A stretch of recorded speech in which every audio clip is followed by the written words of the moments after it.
In today's lecture, we will see what is the relation between gravitational field and potential. In last lecture, we have seen that gravitational potential due to spherical shell at a point outside, inside and on the surface. तर आता आपल्याला काय बघायचं, gravitational field आणि पोटेन्शियलमध्ये काय relation असतं ते बघायचं.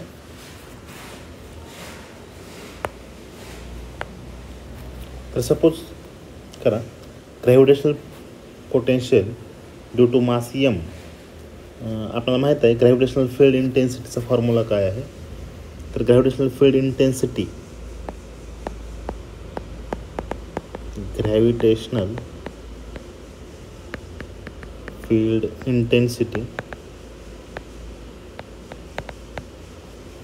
ड्यू टू मास m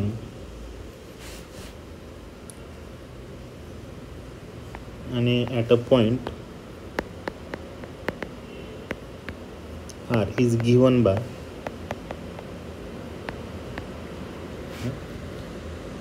काय असतं ग्रॅव्हिटेशनल फील्ड इंटेन्सिटी. तर फोर्स पर युनिट मास हे ऑलरेडी आपण पाहिलेलं आहे. That is gravitational field intensity equals to force per unit mass असतं. त्यावरून इथं फोर्सची व्हॅल्यू आपण काढू शकतो. That is force equals to gravitational field intensity into हे मास. दॅट इज एफ हे वेक्टर क्वांटिटी असल्यामुळं आपण वेक्टर फॉर्ममध्ये आपण दाखवलेलं आहे. सपोज करायचं तर आपण इक्वेशन नंबर फर्स्ट दिलं. Gravitational field intensity E equals to force per unit mass. हे काय असतं ग्रॅव्हिटेशनल फील्ड असतं. हा फोर्स म्हणजे gravitational force per unit mass. तर आपण हे डायग्रामॅटिकली दाखवू आपण.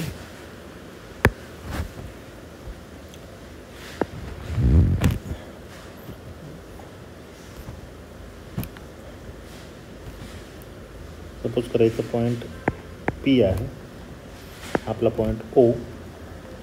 आणि जर आपल्याला आता एका पर्टिक्युलर पॉईंटपासून जर डिस्प्लेसमेंट करायचं असेल, हे डिस्टन्स आपण हे डी आर या पॉईंटनं दाखवू. इथं एक क्यू पॉईंट आहे आणि ओ पी डिस्टन्स आहे R.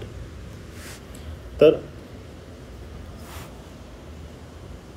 Suppose particle is displaced from R to R plus D R. मग तेव्हा जे वर्क डन होतं ते आता आपल्याला कॅल्क्युलेट करायचं आहे. इथं म्हणू शकतो आपण if particle is displaced from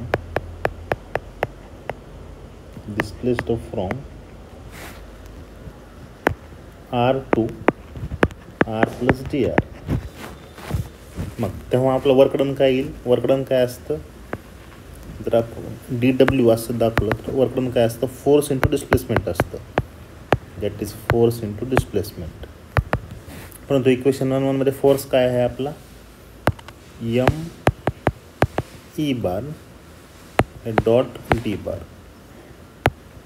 हे वर्कडन आलं आपलं D W equals to M E dot D R. म्हणजे फक्त आपण वर्कडन कॅल्क्युलेट केलं. वर्कडन काय असतं फोर्स इंटू डिस्प्लेसमेंट. याला इक्वेशन नंबर 2 दिला आपण. आता चेंज इन इंटरनल एनर्जीचा फॉर्म्युला काय असतो. we know that change in internal energy म्हणजे त्याला DU म्हणतो आपण. चेंज इन इंटरनल एनर्जी हे निगेटिव्ह ऑफ वर्क डन असतं. That is DU equals to minus of DW. That is change in internal energy equals to minus of DW. कारण जसं जसं distance वाढेल तसं आपला फोर्स कमी होत आहे आणि त्यामुळे change in internal energy equals to minus DW. मग हे मायनस DW हे इक्वेशन 2 मध्ये जर व्हॅल्यू आपण इथं पुट केली तर minus M E dot D R ही आपली चेंज इन इंटरनल एनर्जीची व्हॅल्यू आहे. त्याला सपोज करा आपण इक्वेशन नंबर 3 दिली. तर आता आपल्याला चेंज इन पोटेन्शियलचा फॉर्म्युला माहीत आहे. Change in gravitational potential change in gravitational potential काय असतं, D V equals to 1/m into D U किंवा D U divide by M असं म्हणतो त्याला आपण. ही जर आपण व्हॅल्यू ठेवली 1/m हे काही हे -m E bar dot D R, इथे एम कॅन्सल होईल आणि इथं काय राहील, D V equals to -e dot D R. Equation number 4 दिला. आपल्याला कोणती व्हॅल्यू आली तर चेंज इन पोटेन्शियल. आता ह्या इक्वेशनला आपल्याला इंटिग्रेट करायचं आहे आणि इंटिग्रेशनचे लिमिट्स आपण काय मानले, R1 टू R2. म्हणजे आपलं काही डिस्टन्स आहे ते R1 पासून जर R2 पर्यंत जर चेंज होत असेल तर आपण त्याचे लिमिट्स काय घेऊ शकतो, integrating above equation D R असल्यामुळं आपण त्याचे इंटिग्रेशन R1 टू R2 ला सपोज केलेलं आहे आपण, which is equals to minus of integration of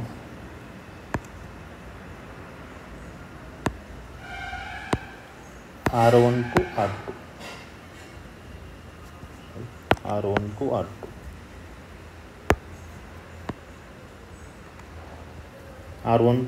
R2 आपण हे लिमिट्स सपोज केलेले आहे ते काय येतील, ई डॉट डी आर. त्या इंटिग्रेशन व्हीचं काय येईल, डी व्हीचं इंटिग्रेशन व्ही येईल. व्ही याला असं लिहू आपण, इंटिग्रेशन ऑफ व्ही आणि याचे limits R1 to R2 which is equals to, आता याला ॲज इट इज ठेवू आपण इथं,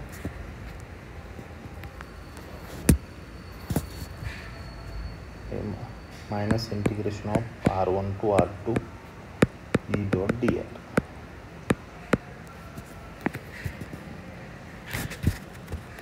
आता ह्या इक्वेशनला आपल्याला असं लिहिता येईल, that is V of R2 म्हणजे potential at a point R2 minus potential at a point R1 which is equals to minus of integration of R1 to R2 that is E dot D R.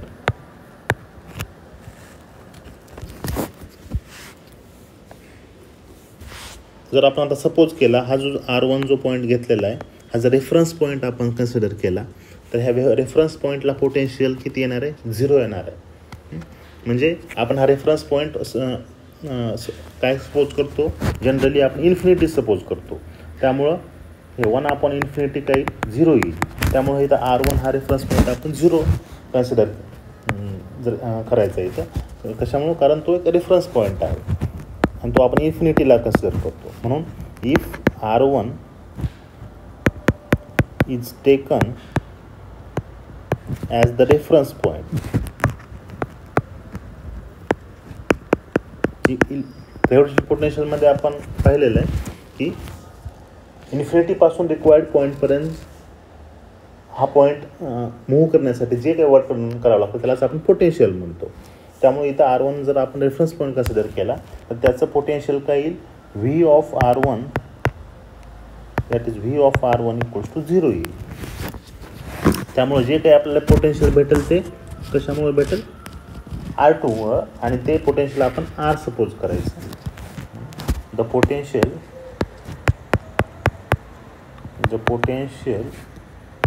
V of R at any point R is given by किती येईल potential ते, V of R which is equal to, म्हणजे जे R2चं potential मग direct आपण R suppose केलेलं आहे, that is V of R equals to minus R0 to R that is E dot D R. कारण आपण R1चं काय कन्सिडर केलेलं आहे, 0 पोटेन्शियल कन्सिडर केलेलं आहे, त्यामुळं आपण याचे लिमिट्स आहेत आणि R2चं हे R कन्सिडर केलेलं आहे, त्यामुळे हे जे लिमिट्स R1 टू R2चे R0 टू R इथं चेंज झालेले आहे. तर नेक्स्ट इक्वेशन देऊ आपण. आपलं इक्वेशन काय आहे? इक्वेशन 5 आहे. तर हे रिलेशनशिप आहे ग्रॅव्हिटेशनल पोटेन्शियल आणि ग्रॅव्हिटेशन फील्ड इंटेन्सिटीमधलं, where V is potential and E is field. तर आता त्याला आणखी आपण पुढे सॉल्व करू. इथं आपण म्हणू शकतो आपला R0 काय आहे? R0 is reference point.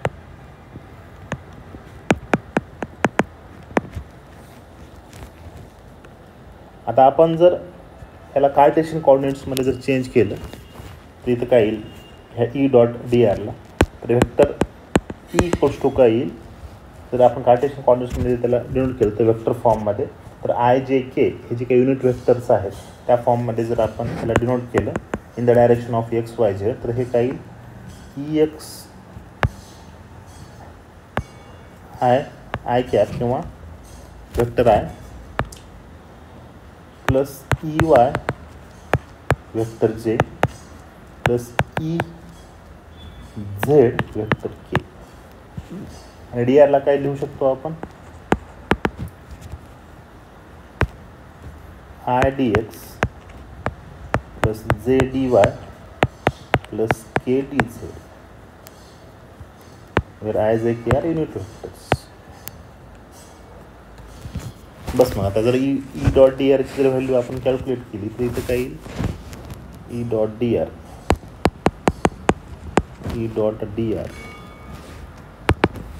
R जर आपण कॅल्क्युलेट केलं, जर त्याचं मल्टिप्लिकेशन घेतलं E X I E Y J plus E Z vector K dot I D X plus J D Y plus K D Z. तर इथं आय जे आणि के ह्याचं जर आपण डॉट प्रोडक्ट घेतला आणि त्याला सॉल्व केल्यानंतर काही ई एक्स डी एक्स, त्याच्यामुळं vector I dot vector I 1 येईल, वेक्टर आय डॉट जे 0 येईल, आय डॉट के 0 येईल. त्यामुळं same way J dot I 0, J dot J 1, J dot के 0 येईल. आणि असं सॉल्व केलं तर आपल्याला काय येईल? हे E dot D R that is vector E dot vector D R equals to E X D X plus E Y D Y plus E Z D Z. तर हे असं त्याचं इक्वेशन येईल. तर आपलं इक्वेशन काय येईल? D V equals to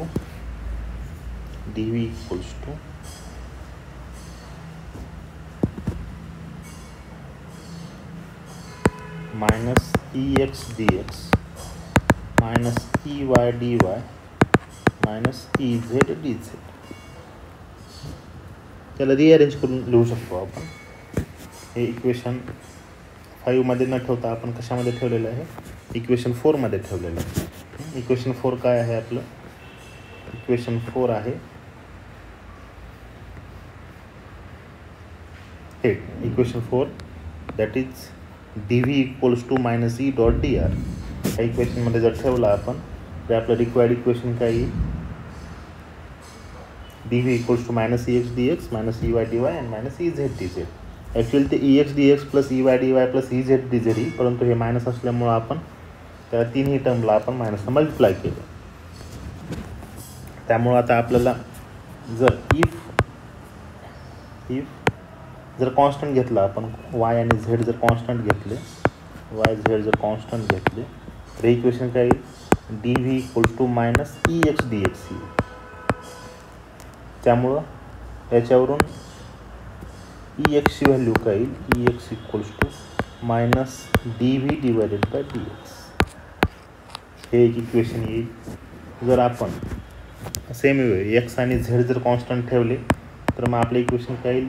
E V equals to minus D V divided by D Y येईल. आणि जर आपण इक्वेशनमध्ये जर वाय आणि एक्स आणि वाय जर कॉन्स्टंट ठेवले तर आपलं इझेड काय येईल minus T V divided by D Z. तर हे असे 3 इक्वेशन येतील. म्हणजे हे रिलेशनशिप आहे gravitational field intensity that is E आणि ग्रॅव्हिटेशनल पोटेन्शियल व्ही मधलं हे रिलेशन आहे. थँक्यू.